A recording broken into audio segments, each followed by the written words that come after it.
Добар ден, криптоентузијасти, имаме едно многу битно и интересно видео денеска, а знаете сами тоа е според вашите гласови, а тоа е видеото за потенцијални Black Swan настани во 2025 година. Со тоа што Black Swan настани во оваа ситуација станува збор за било каков тип на настани кои што можат темелно да ги променат моменталните позиции во пазарите. Односно, тоа се непредвидливи случувања од геополитиката и макроекономијата кои што можат да предизвикаат екстремно поместување на цените на капиталните добра, без разлика дали станува збор за валути, дали станува збор за ресурси, дали станува збор за хартии од вредност. Пред да продолжиме нормално, денеска ќе поразговараме во однос на воведот за првенствено програмата која што имаме за вас оваа недела, значи тоа од 16 до 22 јуни, каде што според вашите гласови, како што може да видите, првенствено околу следната недела, највеќе гласови доби темата за Black Swan настани, потоа Altcoin Вести и техничка анализа на пазарите, кои што нема да успееме да направиме во оваа недела, но ќе имаме лов на врв, така да тоа е на некој начин покритие на овој дел од темите, додека во однос на саботниот лайвстрим победник беше официјално лов на врв со највеќе гласови. Со тоа што оваа недела, еве како моментално изгледа, значи како што веќе кажавме, денеска ќе имаме нормално потенцијални Black Swan настани, верувам дека е многу битно затоа што многу од работите моментално се забораваат, посебно кога се фокусираме на еден поединечен настан во однос на она што се случува, па затоа и нормално би морал да напоменам кои се тие во оваа година, во остатокот од оваа година и што потенцијално може да се случи и како тоа би делувало на пазарите. Додека во среда, во 8 часот навечер, не заборавајте, многу битно, значи јас и Гоце ќе ја следиме во живо, значи прес конференцијата на Федералната резерва, одма после новиот извештај за значи каматната стапка на Федералната резерва во однос на нивната монетарна политика, како и новиот dot plot план, односно тоа е Economic Projections за така речено вториот квартал од 2020 година, така да ќе има многу битни информации и би препорачал да не го пропуштате овој лайвстрим, а знаете дека со Гоце кога имаме ваков лайвстрим најчесто е доста интересен. Така да се гледаме во среда навечер, во меѓувреме исто така на 26-ти, тоа е во петок, очекувате да имаме Altcoin Вести. Нормално ова е нашата содржина која што припремаме заедно со Анџело, тоа е вториот админ кој што неуморно работи на информирање на нашата заедница за Altcoin Вестите. Во сабота ќе имаме лов на врв, тоа ќе биде така речено техничка анализа на пазарите, како и нормално соодветна анализа за тоа каде се наоѓаме во самиот циклус, и во недела ќе го имаме видеото за опции. Значи тоа е така речено последното од основните 3 видеа кои што ветивме дека ќе ги направиме, тоа се опции, фьючерси и нормално обврзници, како 3 многу битни финансиски инструменти од традиционалните пазари кои што понатаму планираме да ги обработиме уште подетално, посебно околу марџин, односно leverage trading и како изгледа на традиционалните пазари и како тоа се применува на крипто пазарите. Уште еднаш нормално како и секогаш сето ова е детално возможено со помош на нашата патрон заедница.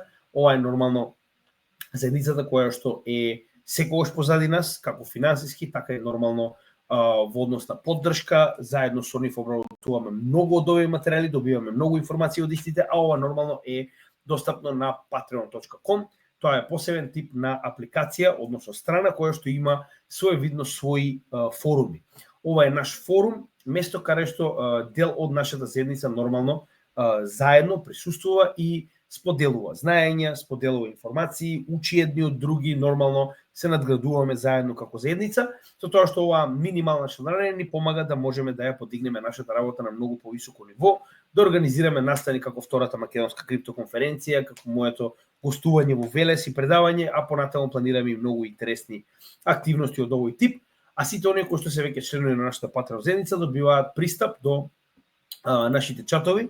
Значи, овдека може да видите дека најразлични информации, огромна активност од страна на нашата заедница, каде што буквално на, пак би рекол, место каде што нема шилање, нема анонимуси, нема луѓе кои што се овдека да паничат и така натаму, значи една, пак би рекол, зрела заедница која што од македонски професионални инвеститори се обидува да направи така речено заедница која што ќе работи во сите следни бул маркети заедно.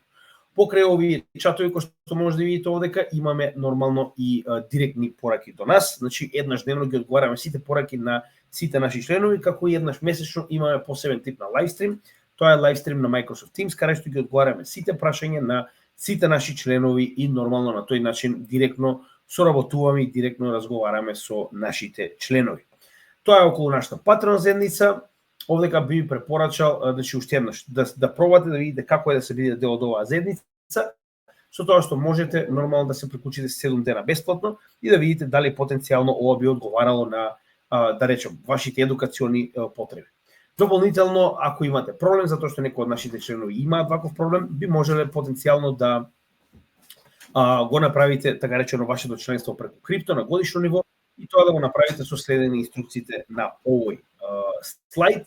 И дополнително во секој од нашите видеа би уште еднаш напоменал дека во дескрипцијата може да ги најдете сите најбитни информации, како нормално линк до нашата Patreon заедница, ова е линк до нашата CryptoGameGA кооперација, така речено ова е Facebook страна на која што понекогаш имаме некои интересни да речем маркетинг материјали. Овдека нормално ги имаме и блокчейн адресите заедно со апликацијата Купи ми кафе, кој што представуваат дел од нашата добротворна програма, каде што во 3 наврати до сега имаме организирано добротворни акции за македонска кауза, без разлика каква е во моментот што е најбитно и најпотребно на македонската заедница. Овдека може да ги најдете нашите социјални мрежи, како Facebook, YouTube, нормално Twitter, Instagram и така натаму, каде што пак ќе напоменам, значи има многу дополнителни информации и би ви препорачале да ги заследите нашите социјални мрежи, како и нашите резервни канали, каде што основната и напредна техничка и фундаментална анализа како курс ги имаме опфатено на сите овие канали, со тоа што последниот кој што моментално го развиваме е Dailymotion.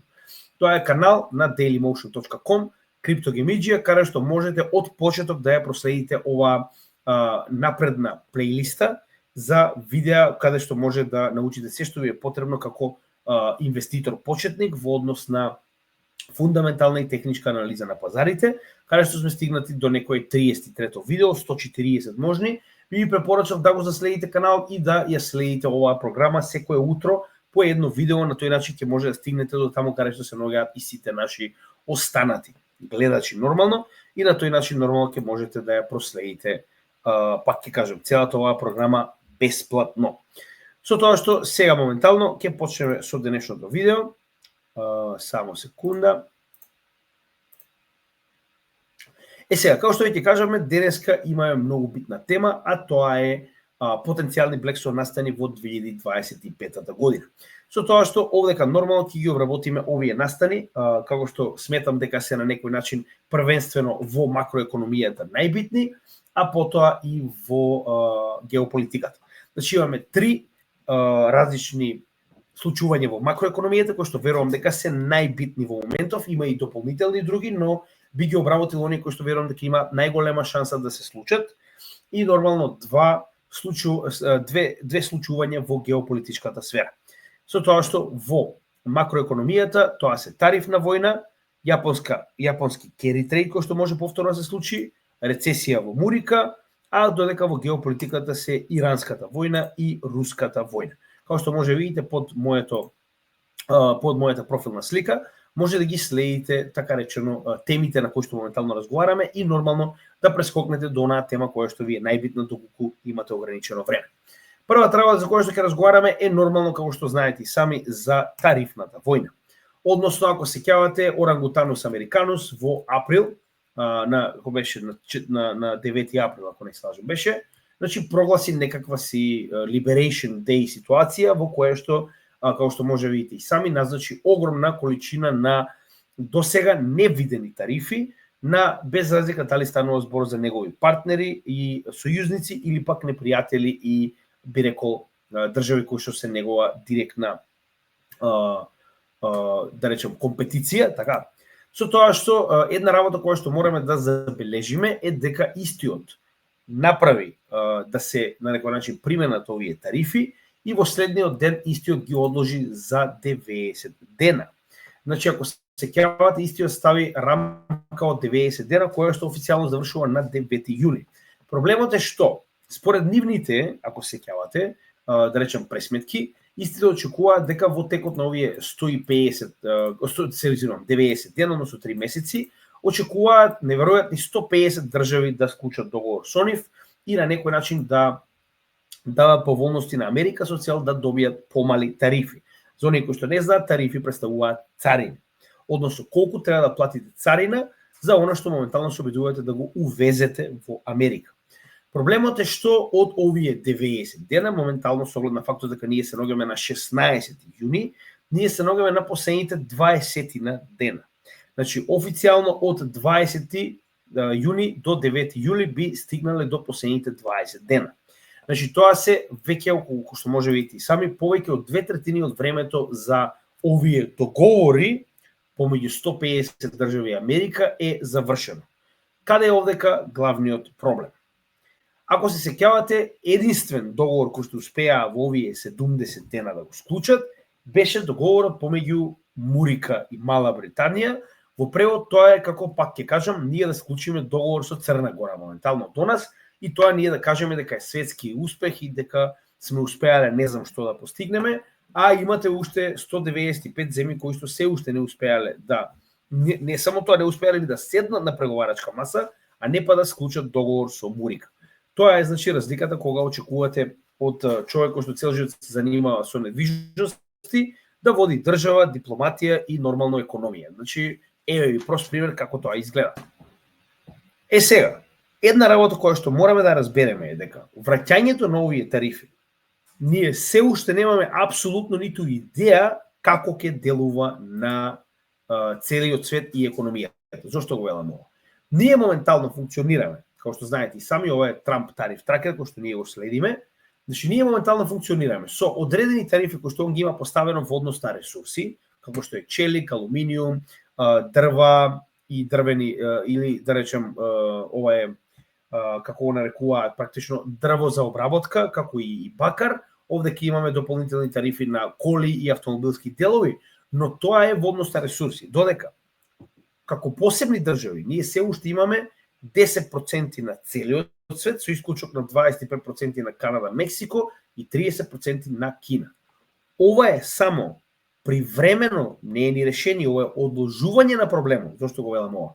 Затоа што не заборавајте дека, пак ќе напоменам, за само 20 на дена ние доаѓаме во ситуација во која што конечно, значи ќе дојде крајот на овој датум кој што го постави Трамп и кој што практично ќе назначи почеток на тарифите кои што беа наменети за целиот свет, а погледнете како би изгледало тогаш картата на светот. Каде што сите оние кои што има моментално во однос на нијансите имаат и одредена количина на проценти во однос на тарифа, односно царина. Каде е овдека проблемот? Проблемот е што многу од луѓето ова многу не им значи. Сега ќе ви покажам зашто е толку битно. Ова е листа во однос на просечните тарифи кои што Америка ги има поставено на остатокот од светот уште од 1920 година па до денес. Значи ова е последните 100 години. Каде е овдека проблемот? Можеме да видиме дека волку високи тарифи над 5%. Ние сме виделе така речено во овој мал потек од 50 до 66 година, што пак ќе кажам голем дел, ја скоро и не верувам дека постојат луѓе кои што соодветно го познаваат и да речем се сеќаваат на овој дел, и гледаме дека ваков скок до 10%, пак ќе напоменам, ова е покачување на тарифите, односно царините до 10%. Кажете ми вие, дали сте свесни колку би била разликата во однос на економијата која што моментално постои во светот, кога одредени земји ќе добијат и по 30-40% тарифи. Каде е овдека проблемот што се обидам да го објаснам? Значи, ние имаме ситуација во која што само основната тарифа која што е за целиот свет, тоа е 10%, гледаме дека ја подигнува досега вообичаената тарифа на Америка во однос на целиот свет на највисоко ниво од 1944 година. Тоа е Втората светска војна. Што значи дека овие 10% се премногу за економијата каква што е во моментов и можеме да очекуваме случувања и да речем поместување на економијата каква што досега не сме виделе пак практично половина век. Замислете кога ова ќе ескалира до степен каде што голем дел од овие држави ќе добијат по 20, 30, па дури и 40% тарифи. ние зборуваме за ефекти на економијата кои што практично не сме ги виделе во последните 100 години. Од друг аспект, не заборавајте дека потенцијално ние никогаш не сме ни виделе вакви ефекти на економијата, затоа што начинот на кој што функционирала економијата на почетокот на 1900 година и како функционира денес е сосема поинако. Така да верувам дека тоа што ние ќе го просведочиме на економските пазари, кога конечно ќе се реализираат тарифите кои што ги најави Трамп, се извинувам, Орангутанус Американус, ќе видиме случување на пазарот како што досега не сме виделе. Никој не може дури ни да замисли како се ќе изгледа, затоа што имате ситуација во која што голем дел од овие земји едноставно ќе се откажат од било каков тип на извоз во Америка, затоа што се над 30, па би рекол 40% е еднакво на ембарго. Зошто? Затоа што голем дел од компетитивноста која што имаат овие цени и продукти кои што доаѓаат од државите кои што ги видовме на оваа карта, доаѓаат затоа што се поевтини, така, затоа што имаат компетитивна цена во Америка и покрај транспорт и покрај тарифи.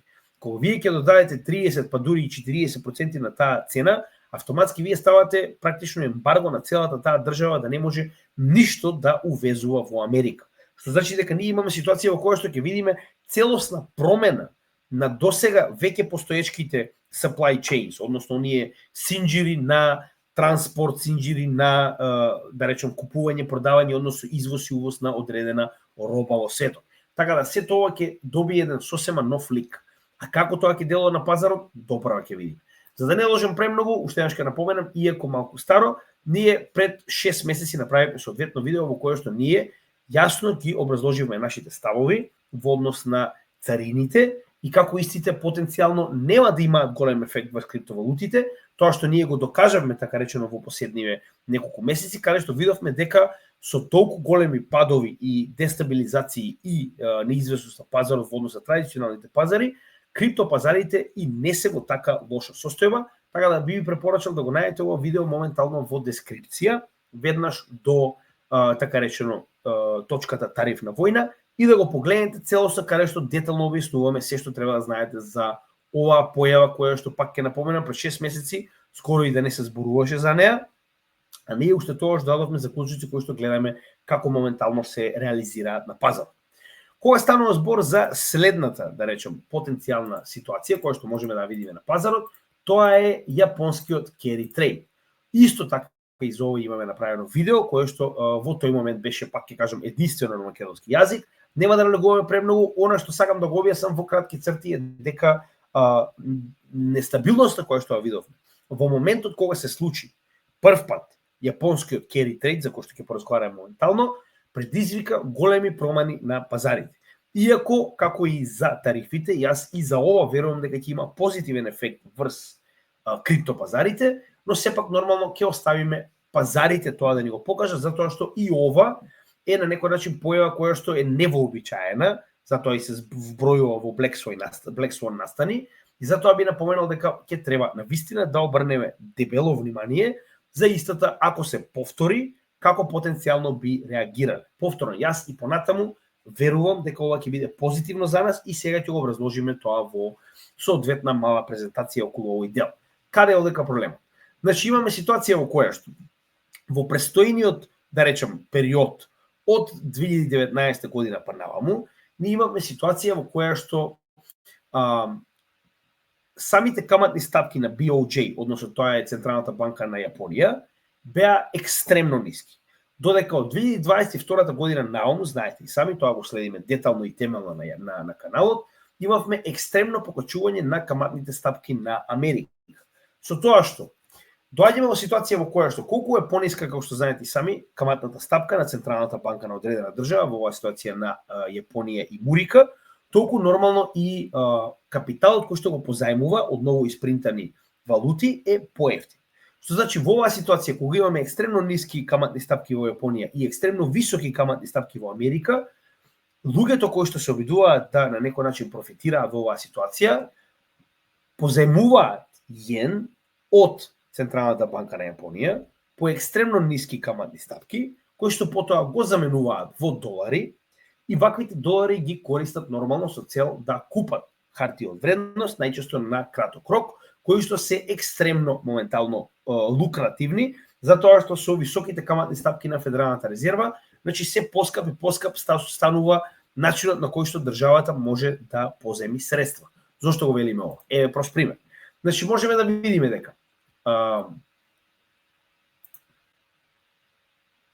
кога станува збор за каматните стапки кои што моментално се да речем наплаќаат за поземување на средства на американската влада, истите се екстремно високи. Односно, ако погледнеме како изгледа каматните стапки пред да имаме покачување на така речено каматна стапка на Федералната резерва, која што направи quantitative tightening, можеме да видиме ситуација во која што најкраткорочните, како што се 3 месеци, би ви дале профит од 0,1%, додека најдолгорочните, како 30 години, би ви дале профит од 1,4%, што би било нормален начин на кој што во една економија се поземуваат средства. Така, колку е подолг периодот за кој што вие ги давате вашите капитални средства, на некого ги поземувате, толку нормално и наградата треба да биде поголема. Зошто? Затоа што во овој период од 30 години вие ги поземувате вашите парични средства и така речено ја губите онаа економска корист која што може да ја постигнете и ги добивате овие 1,4% како награда за тоа што сте ги позајмиле овие средства. Проблемот е што колку е повисока каматната стапка, поради причини кои што милион пати ги имаме објаснено на канал, нема да надукуваме премногу за да не биде премногу толку видеото. Значи колку е повисока каматната стапка на Федералната резерва, толку краткорочните обврзници стануваат се по-скапи, односно за државата да може да поземи на краток рок, гледаме дека имаме екстремно висок скок, каде што, верували или не, моментално е 5,25% награда за поземување на средства на 3-месечна обврзница на Мурика. Значи, погледнете која разлика имаме. Од 0,1% до 5,25% за 3-месечно поземување. Што значи, во оваа ситуација, ако вие позајмите на екстремно ниска каматна стапка како 0,1% на, 10 години, и тоа го замените за долари, и овдека го користите за краткорочни обврзници, каде што добивате екстремно висока награда за вашите позајмени средства, тоа за вас е екстремно високо лукративна, да речем, акција. Така. Но каде е овдека проблемот? Имаме ситуација во која што, прво, дојдовме во ситуација во која што моментално, иако не доволно, самата Федерална резерва на Америка почна да ја намалува каматната стапка. Што значи, полека се очекува како ќе се намалува во престоечкиот период каматната стапка на Федералната резерва, така и да дојдеме до, значи, наместо inverted, да дојдеме до normal yield curve. Значи, како се намалува каматната стапка на Федералната резерва, така гледаме дека и краткорочниот долг станува се по-ефтин. Се разбираме? Значи, имате ситуација во која што многу помалку ќе добиете како награда, затоа што моментално знаеме која е причината, државата може директно да позајмува од Централната банка. До сега тоа не го правеше, Централната банка наместо да позајмува на државата, истата дополнително дури и реализира дел од долгот кој што го има кон американската држава. Пак ќе кажам, нема да налегуваме премногу, значи во ситуација како ова имаме ситуација каде што и самиот долг на Америка во однос на краткорочните обврзници ќе стане непрофитабилен. Како што гледате, кога ќе дојдеме од нормален yield curve во inverted yield curve, тоа е краток период во кој што е екстремно профитабилно да имате краткорочни обврзници. Но потоа гледаме дека како и секогаш во историјата истиот се враќа во нормала и краткорочните обврзници се повторно екстремно нелукративни. Така се враќаат на некоја нормала од 0,1% за 3 месеци.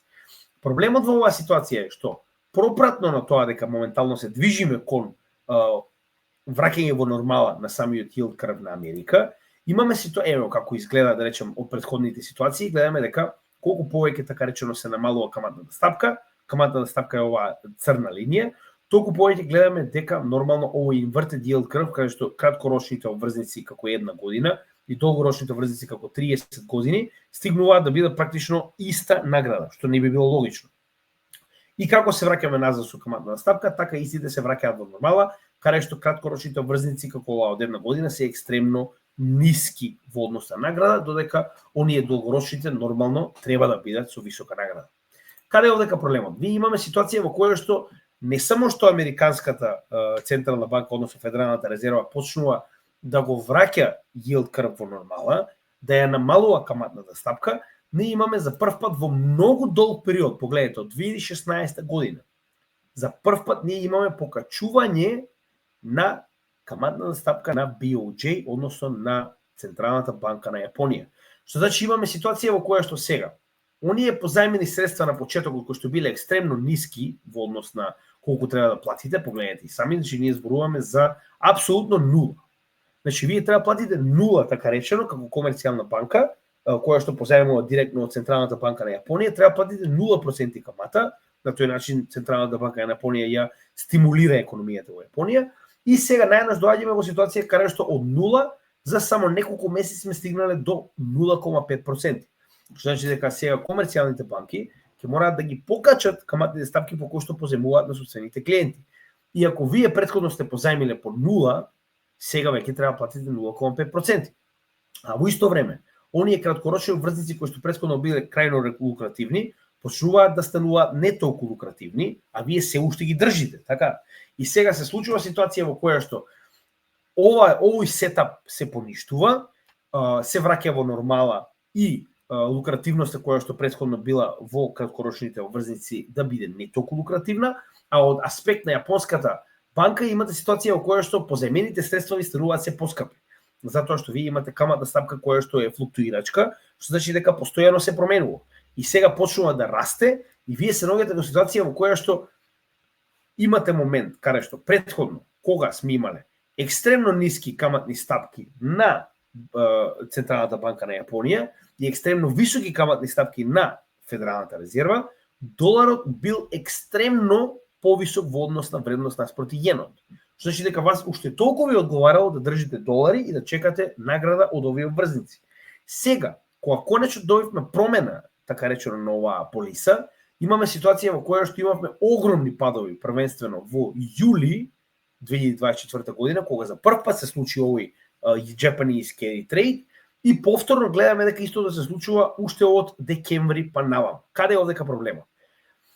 Колку повеќе Јапонската централна банка ги зголемува каматните стапки, толку повеќе се повеќе и повеќе јени влегуваат назад во самата Јапонска централна банка и истите излегуваат од пазарот. Колку помалку јени на пазарот, толку повеќе нивната вредност расте. И ние тоа го гледаме во на два наврати со веќе месеци, така речено, наназад, дека тоа се случува. Така, додека обратно, колку повеќе Федералната резерва ја намалува каматната стапка по која што позајмува, толку повеќе долари влегуваат на пазарот. Веќе видовме дека М2 на Америка го надмина претходниот all-time high, иако се уште немаме quantitative easing, имаме ситуација во која што се повеќе и повеќе имаме наплив на долари на пазарот. Што значи, ние се наоѓаме во ситуација во која што сме го постигнале локалниот врв како bull market, погледнете, уште од 2012 па до 2025 година, сме го достигнале локалниот врв кој што е во оваа ситуација наменет за доларот наспроти јенот, и сега се наоѓаме во ситуација во која што се очекува во престоечкиот период. Како Централната банка на Јапонија ги покачува своите каматни стапки, а Федералната резерва ги намалува, јенот да биде се појак и појак во однос на доларот. Што значи, оние кои што се уште се заглавени и чекаат да им достасаат обврзниците, кои што ги позајмиле на американската влада, доаѓаат во ситуација во која што кога ќе се обидат да вратат назад и добиената награда да ја продадат за да заменат во јени, нема да имаат доволно за да можат да вратат на Јапонската централна банка во однос со тоа колку позајмиле, затоа што јенот станува се посилен, а доларот станува се послаб. Што значи дека они може да се најдат во ситуација и покрај наградата која што ќе ја добијат, да бидат, така речено, во загуба кога ќе треба да променат од долар во јен. Затоа што ние гледаме екстремно покачување на вредноста на јенот кога станува збор наспроти доларот. Така, значи, еве, да погледнеме во оваа ситуација, само за жал не ми дозволува да го измерам, мислам дека има овдека, не може да погледам добро, како и да е. Можеме да видиме дека ова е голем пат во однос на доларот наспроти јенот и ќе продолжи да се движи надолу во догледно време. Тука е проблема. Што значи, ќе имаме голем наплив на инвеститори кои што ќе мораат дури и пред време да ги продадат своите обврзници во загуба, со цел што побрзо да ги вратат нивните, така речено, заменети долари во јени и на некој начин да го намалат, да речем, да ја намалат загубата која што ќе имаат во ова, да речем, промена на вредноста на јенот наспроти долар. И на тој начин ќе имаме нормално се повеќе и повеќе наплив на долари на пазарот и се помалку и помалку јени кои што луѓето нормално ќе се обидуваат да ги добиваат затоа што им е потребно да ги вратат на Централната банка. И овдека станува збор за неброени милиарди долари кои што се заменети за јени, а позајмени од Bank of Japan, од Централната банка на Јапонија. И овде имаме огромна, да речем, промена, каде што ова што гледаме може уште повеќе и уште посилно да се придвижи надолу, каде што јенот во оваа екстремна моќ наспроти доларот во овие периоди преизвикува уште толку поголемо паѓање на доларот, а тоа нормално преизвикува големи промени на макроекономскиот аспект. И сега, тоа нормално дека е позитивно за нас, зошто? Затоа што ако ова се случи, доларот станува се послаб, јенот станува се појак, нас во оваа ситуација не битно дека доларот станува се послаб. Затоа што се мери во долар, па така и сите наши криптовалути се мерат во долар. Колку повеќе доларот губи на вредност, толку повеќе нас ни одговара. Така да ова ќе биде потенцијално негативен аспект за американската економија, но ќе биде екстремно позитивен аспект за нас. Следна работа за која што ќе треба да разговараме е нормално потенцијалната американска рецесија. Повторно, во оваа ситуација јас би рекол дека ова е детално образложено во едно од нашите видеа, кое што нормално го имате веднаш до така речено точката рецесија во дескрипцијата на ова видео. Зошто верувам дека рецесијата е еден од проблемите кој што може да се случи? Повторно, јас верувам дека е позитивен за криптосекторот, но е генерално негативен за макроекономските појави, затоа што ние имаме ситуација во која што за прв пат, погледнете, уште од втората четвртина од 2022 година, за прв пат имавме негативна четвртина во однос на растот на бруто домашен производ на Америка. Односно, наместо да расте, истиот се намали, првенствено за минус 0,3%, а потоа истиот беше ревидиран еден месец подоцно на минус 0,2%, тоа е за првата четвртина од 2025 година. Дури во јули ќе добиеме конечно информации за така речено втората четвртина од 2025 година, но со оглед на фактот каква беше до сега, ја верувам дека тоа ќе биде и почеток на рецесијата на Америка. Односно, рецесија значи дека економијата на една држава, наместо да продолжи да се расте, иста да почнува да се намалува. Односно, целосната производство и се што моментално една држава може да на некој начин понуди, не само производи и услуги и така натаму, се намалува наместо да се зголемува. Така да во оваа ситуација ние имаме момент каде што ваквото намалување, доколку е 2/4 поред, автоматски влегуваме во рецесија. Тоа значи дека ако претходно сме биле во период на прогрес, овдека се наоѓаме во период на назадување. Тоа е сосема нормално, ниту една економија не се движи само нагоре, а ова рецесија која што гледаме е нормално резултат на долгорочната, да речем, политика на Федералната резерва за квантитативен тајтнинг, односно тоа што имаме многу висока каматна ставка, многу долг период, моментално може да се одрази врз намалување на растот на економијата, и ако имаме 2/4 последователно, според дефиниција ние се наоѓаме во рецесија. И еве го проблемот, значи погледнете, ние имаме екстремно висока каматна стапка, која што не е видена во последниве 10 години и дефинитивно не е држана толку високо во последниве 10 години, што ја рестриктира економијата и предизвикува економијата да почне да се намалува. Генерално, каде е овдека проблемот? Намалување на секоја економија действува со во моментот кога ќе биде прогласена рецесија, голем дел од овие големи, би рекол, економски субјекти во државата почнуваат да намалуваат работна сила, да намалуваат производство, да намалуваат пласман на пазарот, автоматски тоа уште повеќе, да речем, делува на психички пазарот и големите играчи да почнат да се затвараат во однос на тоа што го очекуваат од пазарот. Така да на некој начин ова е првенствено технички, но многу повеќе психолошки ефект на пазарите, каде што голем дел од рецесиите додека биле најавени, истите веќе завршиле, затоа што гледате сами дека во однос на резултатите нас не е потребно дури да дојде јули за да видиме што се случувало во втората четвртина, односно април, мај и јуни во текот на 2025 година. Така да поради ова пак ќе напоменам голем дел од овие појави се и така речено со одложен ефект, значи лагирачки, па затоа и многу често се случува додека пазарот свати дека е во рецесија, рецесијата веќе да биде завршена. Како и да е, зошто е толку битно? Затоа што во однос на периоди на рецесија ние не сме имале периоди на рецесија во последните погледнете. И сами значи зборуваме повеќе од 20 години. Последна рецесија е во 2009 година, а знаете тоа е практично моментот на банкарските колапси во Америка, а со тоа предизвикало и намалување на самата економија во Америка. Ова што гледаме овдека се 2/4 поред, но американците не сакаат да признаат и ова е така речено COVID пандемијата, па затоа и неа рачунаме како ефективна рецесија. Но, пак ќе напоменам, биткоин и криптовалутите потекнуваат токму од последниот период на рецесија во 2009 година. И уште еднаш ќе напоменам, ние како инвеститори, па и би рекол пионери во оваа сфера, треба да искусиме како изгледа да бидеме во рецесија со нашите криптовалути. Ние не можеме да знаеме како криптовалутите ќе делуваат, доколку не добиеме период на рецесија, за да видиме како истите ќе се покажат на пазарот.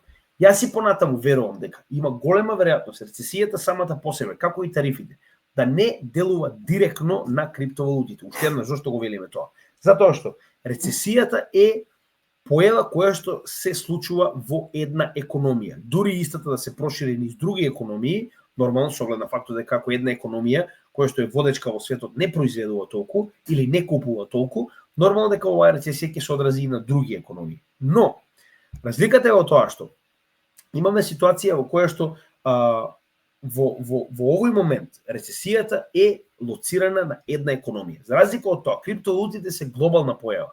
Што значи дека ако ние имаме рецесија во Америка и да речем се намали бројот на инвеститори во криптовалутите во Америка, тоа не значи дека истиот ефект ќе следи и во целиот свет. Додека за разлика од тоа, ако вие како една компанија, без разлика дали е Tesla, дали е Google, дали е Apple и така натаму, влезете во рецесија како економија, тоа значи дека целата економија делува на вас, како компанија која што потекнува и највеќе функционира во таа држава. И пак ќе напоменам, ова мора да се тестира, а за да се тестира мораме да поминеме низ ваков период. Така да мене ако ме прашувате, јас дури посакувам да имаме рецесија за да видиме како криптовалутите ќе се покажат во истата. Дополнително, имаме ситуација во која што според JP Morgan, најголемата банка во светот, на 27 мај проценката им е дека има шанса во текот на 2025 година околу 40% да добиеме рецесија. Јас верувам дека оваа рецесија највеќе можеме да добиеме откако потенцијално ќе колабираат тарифите кои што ги планира Трамп или потенцијално истиот ќе ги одложи, тоа е нешто што може дополнително се случи, како и да е. Верувам дека тарифите ќе бидат дебело поврзани со реализирање на рецесија во текот на 2025 година, но повторно не брзаме, значи наместо да шпекулираме и да се обидуваме да предвидиме идината, ние го следиме пазарот и се обидуваме да се прилагодиме на оно што моментално се случува во истиот. За разлика од тоа, овде ќе имаме и друг тип на, да речем, показатели, тоест, ако веќе станува збор за најголемите играчи, гледаме дека JP Morgan е уверен дека ќе има рецесија со 40%, додека за разлика од тоа S&P, тоа е посебен тип на Standard & Poor, компанија која се занимава со, да речем, оценки на пазарот, како и во оваа ситуација правење на соодветни анализи на одредени субјекти, како компании, институции и така натаму, кредит рейтинг, гледаме дека истите очекуваат, иако дека потенцијално ќе има намалување на производството, односно растот на бруто домашен производ на Америка, не очекуваат дека ќе има рецесија. Очекуваат дека ќе успее на некој начин бруто домашен производ да се задржи во позитива, што значи дека нема да има рецесија. Тоа е во однос на Standard & Poor. Кога станува збор за Moody's, гледаме дека еве го тоа што јас го спомнав, значи и они очекуваат дека потенцијално трговската војна, односно оваа војна на царини, може буквално да ја бутне Мурика во потенцијалната рецесија од која што се обидуваат да избегаат.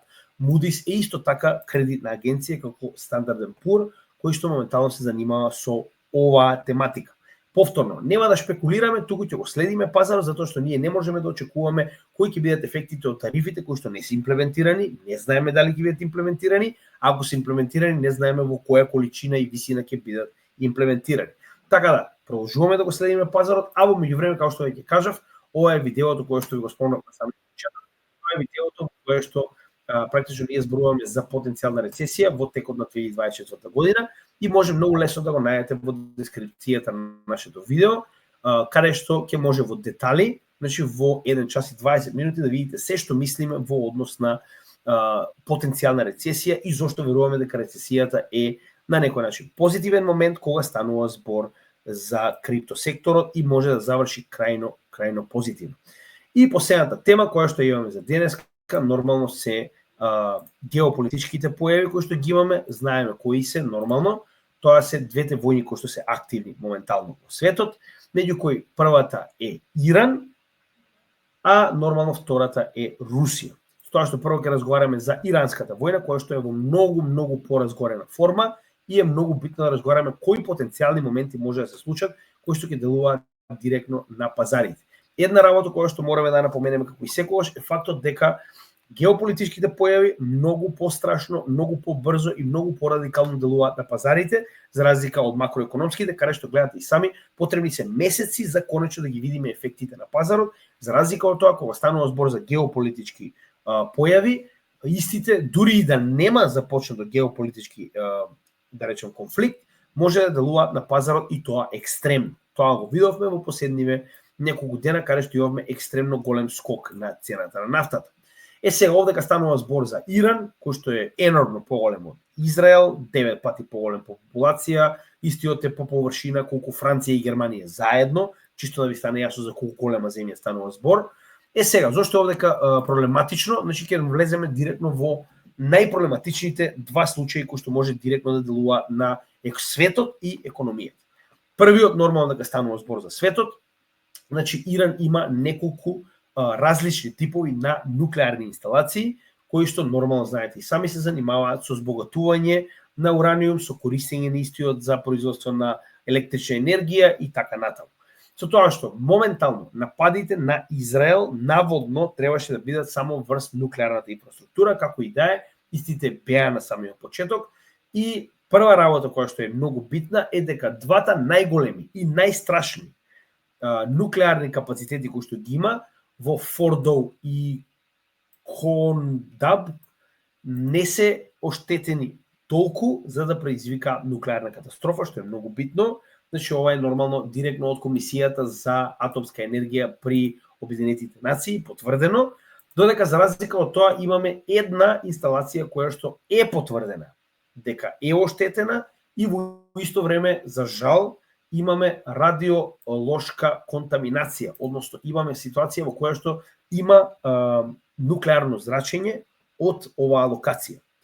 Колку е голема штетата не се знае, значи моментално би рекол експертите од самата агенција за нуклеарна енергија побара пристап до локалитетот со цел да може не само да ја оценат, туку и да потенцијално ја превенира оваа нуклеарна енергија да стане полоша, појака и нормално пораспространета, но за сега нормално тоа нема да им биде дозволено додека е активна војна. Каде е овдека проблемот? Проблемот е што ова може да ескалира уште повеќе. Не заборавајте дека тет ваков тип на удари, ако вие имате ситуација во која што Израел постојано ги удира капацитетите за нуклеарна енергија на Иран, Иран може истото да го направи врз Димона реакторот во Израел, кој што во исто време се сомневаат дека има и нуклеарни боеви глави. Во Иран можеби нема да има голема штета, но замислете ако хиперсоничен проектил го удри Димона реакторот, кој што е фул реактор за производство на електрична енергија, а во исто време, пак ќе кажам, се шпекулира дека има голема количина на нуклеарни боеви глави.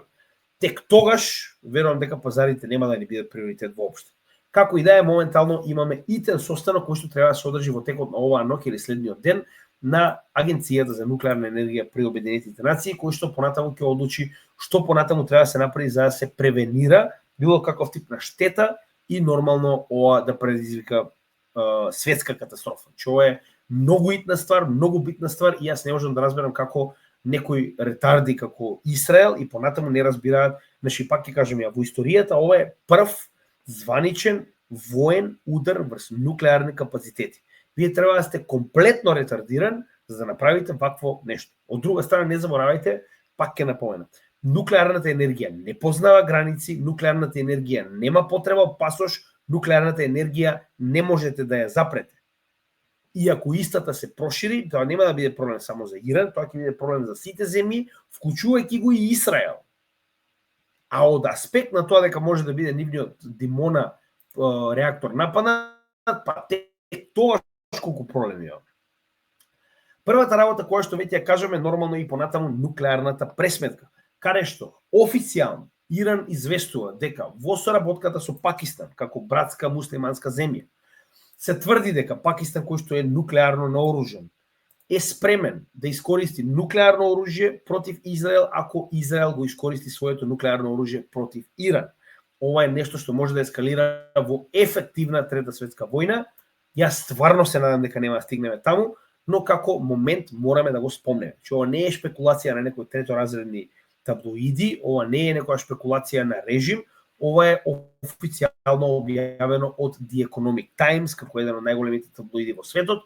Значи, ова е официјална изјава на владата во Иран. Така да ова не е играчка и ова може навистина да порасне во нешто сосема непредвидливо и нешто сосема непосакувано. Во исто време, да не забораваме дека Израел се обидува да го предизвика ова да стане нова, така речено, регионална војна во Блискиот Исток. На Израел му одговара Мурика да се приклучи и да помогне во, така речено, разорнувањето на нуклеарната програма во Иран. Повторно, ја не можам да разберам колку треба да се ретардирани луѓе зборуваат за ефективни удари врз нуклеарна програма на една држава, каде што знаеме дека има повеќе од 60% збогатен ураниум и тоа со стотици килограми. Ја не можам да разберам колку треба да се ретардирани, но како и да нема да влегувам таму. Моментално, за жал, се уште нема потврда, но Израел буквално во текот на овој и вчерашниот ден потврдно побара од Америка да се приклучи во оваа војна и да продолжи заедно со Израел да го бомбардира Иран. Каде е овдека проблемот? Проблемот е што ние од Мурика не добивме негативен одговор, туку добивме припрема. Во однос на тоа дека првенствено можеме да видиме дека Мурика испраќа 2 носачи на авиони, меѓу кои овие носачи на авиони исто така има нуклеарни зрна за целиот овој циркус да биде уште поголем, и овие 2 носачи на авиони треба да се приземјат, така речено, во Блискиот Исток или во близината на Блискиот Исток во наредните неколку денови. И денеска запрашан во Г7 самитот во Канада и од претходно пред Белата куќа, пред да тргне во Канада за Г7 самитот, значи Трамп потврди дека е возможно Мурика да влезе во овој конфликт против Иран. Пак ќе напоменам, ова би било катастрофално за сите, вклучувајќи не за жал и нас. Зошто го велам тоа? Иран, иако има потенцијал да се брани, не би рекол да се одбрани, посебно ако станува збор за Мурика, значи овде имаме ситуација во која што Иран има економски, да речем, арсенал, кој што може да го искористи наспроти западните играчи во оваа ситуација, а тоа е нормално заклучување на тесницот Хормуз, за кој што ние многу пати сме зборувале, но не само Хормуз, туку овдека станува збор за 2 тесници, кои што се екстремно битни во, би рекол, логистиката во светот, меѓу кои тоа се, како што веќе го рековме, Strait of Hormuz, односно тесницот Хормуз, кој што е директно на границата на Иран, и Бабел Мендеб, кој што е на границата помеѓу Јемен и во оваа ситуација, ако не се лажам, Еритреја, каде што истиот е нормално Црвеното море и влезот на Суетскиот канал. Зошто е ова толку битно? Да се подсетиме, имаме ситуација во која што погледнете. Над 20%, ова е, да речем, најдобрата мапа која што успеав да најдам од негде околу 2019 година, над 20, сега веќе 25% вкупната количина на производство на нафта потекнува од овој канал. Тоа е Персискиот залив и Хормуз каналот, каде што најголемите производители, сите овие арапски држави, го изнесуваат своето, да речем, богатство, односно нафтените деривати, во танкери низ целиот свет. Дополнително, околу 5% од, да речем, горивото поминува низ Бабел Мендеб, посебно оно кое што од, да речем, арапските земји поминува низ Суетскиот канал за Европа. Така да ние оприлike имаме 25 до 30% од вкупната количина на произведената нафта во светот поминува низ овие 2 правци, низ овие 2 тесници, кои што се под директна контрола на Иран. Иран на овој начин може да предизвика екстремно висока цена на нафтените деривати. Да, и исто така да не забораваме. Самиот Бабел Мендеб заедно со Суетскиот канал е 12% од вкупната така речено трговија во светот поминува низ овој канал. Не зборуваме само за нафта, зборуваме за било каков тип на така речено транспорт кој што поминува низ светот. 17.000 бродови годишно поминуваат низ овој канал. Значи тоа е огромна штета по целата економија, не само по нафтените деривати, но нормално нафтените деривати ќе бидат на вистина најаќе погодени, со тоа што ние за жал ваков ефект на пазарите не сме виделе уште од 1970 година, кога е нормално последното ембарго на арапските држави наспроти Мурик. Со тоа што погледнете, во моментот кога започна, да речеме, ескалацијата, иако ова не е ефективна ескалацијата, туку потенцијалот за ескалација, ние имаме ситуација во која што екстремно порасна вредноста на нафтата. Со тоа што стигнавме до неверојатни $77 по Western Texas Intermediate нормално интервало, тоа е индексот за цена на нафта, иако имаме корекција, истата потенцијално може да продолжи да расте, ова беше корекција за имавме огромен скок, истата може да продолжи да расте доколку имаме продолжување на тензиите во посебно против Иран. Уште еднаш, ова, пак ќе кажам, наместо ние да правиме процеки, затоа што ние прво немаме ниту доволно ресурси, ниту доволно знаење, ниту доволно информации, го правиме со тоа што едноставно ги превземаме овие информации од оние кои што може тоа да го направат. Светската банка, знаете и сами, е нормално една од алатките на НАТО, која што во октомври 2023 година многу јасно и прецизно представи како потенцијално би изгледала оваа ескалација и оприлика бројките се исти до денес, но овдека се наједноставно представени, па затоа и го земав овој артикл како пример, каде што гледате дека ова е директно на страната на Светската банка. Каде што погледнете, доколку имаме мала ескалација, што ова дефинитивно не е, така, значи ако имаме мала ескалација и мала дисрупција на да речеме пореметување на приливот на нафта во светот кој што доаѓа од овој регион, кој што е на дневна база да потсетиме, можеме да стигнеме до цена на нафтата која што е од $93 до $102. Пак ќе ве потсетам, имаме ситуација во која што цената е 70. Така, ова е во случај да имаме мала дисрапција, мал прекид. Кога станува збор за среден прекид, потенцијално цената би стигнала од $100 до $120. И во голем прекин, кој што би бил ефективно и затварањето на овој канал, тоа би било очигледно најголемата потенцијална економска казна на светот, е истата цена да стигне од $140 до $160 по барел. Пак ќе кажам, тоа е дуплирање на цената. Погледнете, ние практично скоро и да не сме виделе такво нешто, значи ова би било многу повисоко дури и од претходните $130 кои што ги добивме во почетокот на војната помеѓу Русија и Украина. Значи, еве каде е $160, чисто да имате прилика представа за каков скок станува збор. Зошто е ова толку битно? Уште една за оние кои што потенцијално прв пат го гледаат нашиот канал, знаете и сами дека вредноста на нафтата во поголемиот дел случаевите е директно корелирана со вредноста на доларот. Со тоа што можеме да видиме дека вредноста на доларот, само да ја промениме бојата за да може да видите подобро, вредноста на доларот екстремно би пораснала доколку имаме пореметување од овој аспект на цената на нафтата да експлодира. Со тоа што погледнете, секогаш кога цената на нафтата растела и вредноста на доларот. И обратно. Овде ќе имаме дискорелација поради други причини, но тоа не го менува фактот дека во поголем дел од 90% да речеме случаевите имаме целосна корелација на цената на нафтата и цената на доларот, затоа што и понатаму во светот околу 4/5 од вкупната количина на трансакции кога станува збор за нафта се реализираат во долари. Така да во оваа ситуација уште еднаш ќе напоменам, екстремен скок на нафтата би предизвикал екстремен скок на вредноста на доларот, а со тоа погодете што ќе дојдеме во ситуација во која што се останато ќе почне да губи на вредност, вклучувајќи и криптовалутите. Ова е нешто што на никого не му одговара, вклучувајќи и нас. И последната тема која што имаме за денеска е нормално руско-украинската војна, каде што ова може многу лесно да прерасне во руско-европска војна, каде што погледнете и сами, значи ова се нивни официјални органи кои што јасно кажуваат дека Европа се припрема за војна со Русија. Че ова е очигледно нивна пропаганда, ова се нивни наслови, погледнете и сами, значи нивните официјални органи зборуваат за припрема за војна против Русија од страна на цела Европа.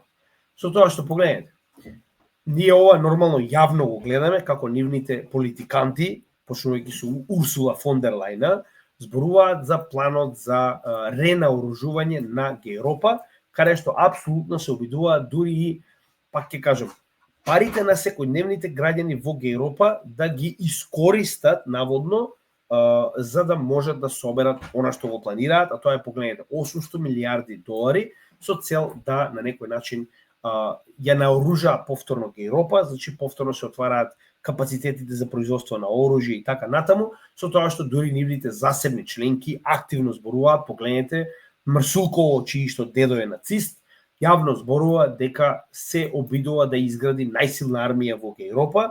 Да се подсетиме, 2 пати поред Германија гради најсилна армија во Европа и да се подсетиме како тоа завршило.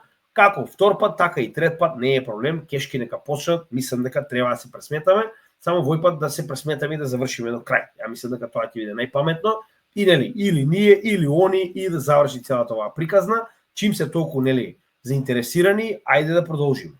Со тоа што пак ја верувам дека иницијатор на потенцијална војна и понатаму би бил овој тип на оружје, а тоа е оружје кое што може да удари длабоко во територијата на Русија, а сите знаеме кој го дава оружје на Украина, кој го контролира и како истото удира длабоко во Русија. Зошто го велам ова? За разлика од Швабистан, Мала Британија и Северна Афричка колонија, така наречена Франција, веќе ги дозволија своите Scalp и Storm Shadow Unity да бидат користени за удари врз Русија. За разлика од тоа, Швабистан се уште не дозволил, но повторно ова е само прашање на време, значи официјално до почетокот на јуни се уште не е дозволено Таурус проектилите да стигнат во Русија. Зошто е толку битно? Затоа што за разлика од Атакамс, овие се нели Scalp на Франција и Storm Shadows, на Северна Афричка колонија Франција и Мала Британија Storm Shadows, има многу помал реон на удар, за разлика од Таурус, кој што гледаме дека може да дојде и до Москва. Потенцијален удар на ваков тип на оружје врз главниот град на Русија може да предизвика директен конфликт помеѓу Русија и нормално во оваа ситуација Швабистан, а со тоа и со цела Европа. Зошто го велиме ова? Уште еднаш да повториме. Украина нема своји сателити, Украина нема оператори кои што можат да ги првенствено наместат овие проектили на територија на Украина, да ги програмираат за тоа каде треба да удрат и при тоа да ги хранат со информации за истите да може да стигнат до одредената мета преку и сателити кои што Украина ги нема.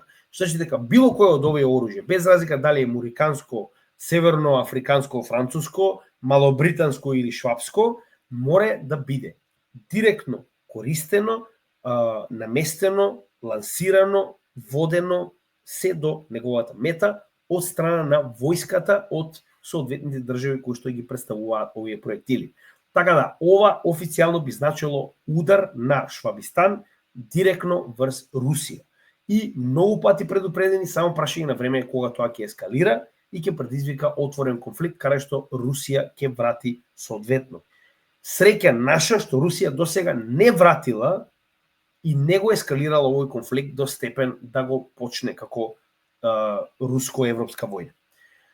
И да не забравяме, во исто време, значи се заборавија 17 пакет санкции пред само 20 дена.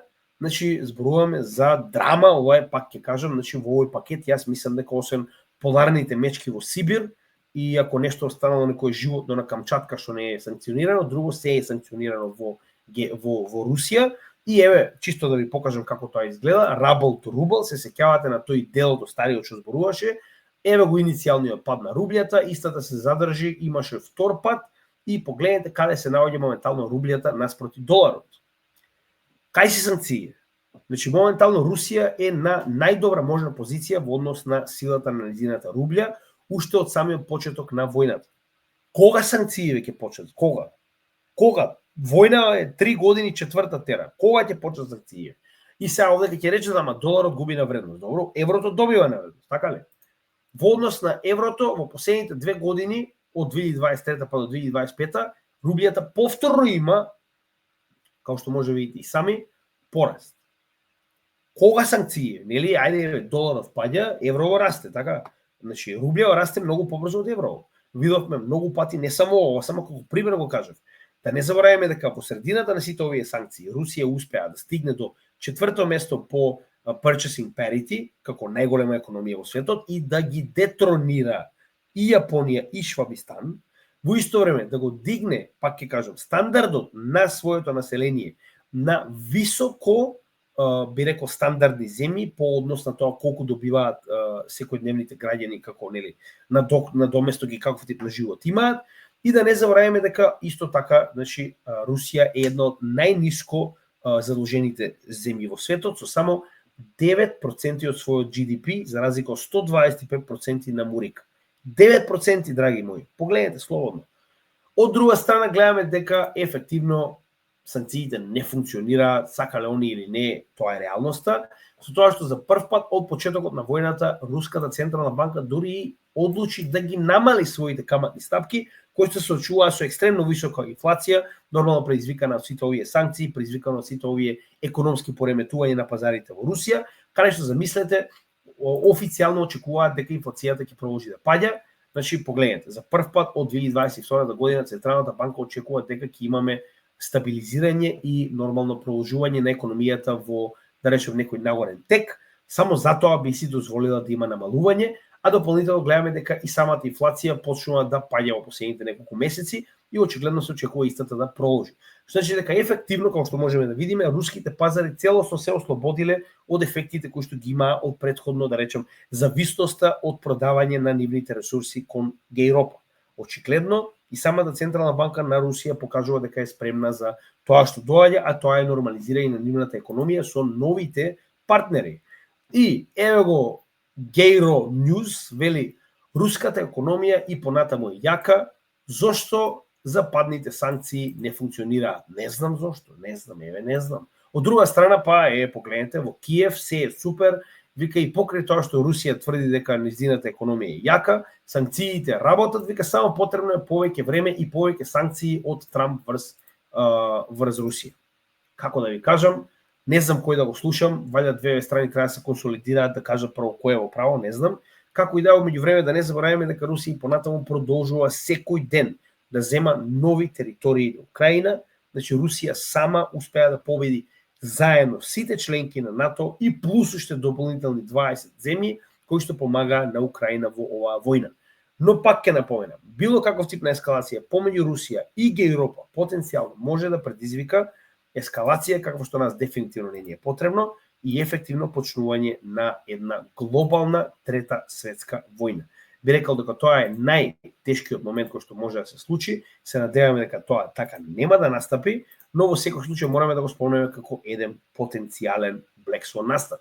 И за крај, како и секогаш, би сакал уште еднаш да ја потсетам, значи во текот на утрешниот ден во 8 часот навечер очекувајте не со Гоце во нашиот среда нормално макроекономија и крипто лайвстрим, каде што ќе го следиме ФЕД состанокот на Джером Пауел и нормално пресконференцијата, како и новите податоци за каматната стапка на Федералната резерва во однос на нивната монетарна политика и многу битно, конечно ќе добиеме и соодветен одговор за тоа што планира понатаму Федералната резерва, затоа што мораат да објават economic projections, односно тоа се проекции за економијата во следниот период. Благодарам на сите кои што уживате во нашето видео, се гледаме во следното и поздрав од Крипто Гемиџија.